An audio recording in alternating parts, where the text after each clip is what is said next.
قال يا أهل العميري خلونا في الواقع، لا أحد يقارن حارته في ذهبان، يكون شاعر أو مسيمخ ضايع لا قد وصل له شعر مثل البركان.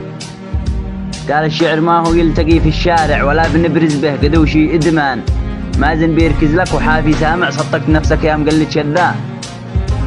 قال تدخل بحور الشعر وانت صايع، كيف القوافي عندكم ولا أوزان، توزن قوافي شعر نازل طالع ومن بيركز لك شوية ورعان يا صاحبي دحي وخليك طايع، من قبل ما نضرب عليك النيران مع احترامي للرجال والسامة ما عاد بعد اليوم جاري خبلة.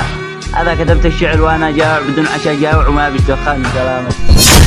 أبو الحزم نظم شعر حرفه بالقلم، وابيات ما قد قالها شاعر على مر الدوام، أبيات شعره نادرة والقى فيها منقوش دم، من واقع الخبرة كتب شرح المعاني والكلام، وهاجسي جهز مجهز في ضحاها والظلم، لا قد دعيته جابني واليوم الهاجس قيام، هجم هجم هاجوسي الغازي عليكم كلكم، عصر مداخلكم ومخرجكم مسيطر بالتمام، والآن قولوا للذي في تحت حكمي يلتزم، أما يجمهر أو يعيش مجهول في ظل الإمام، أما يجمهر أو يعيش مجهول في ظل الإمام. سلامتكم.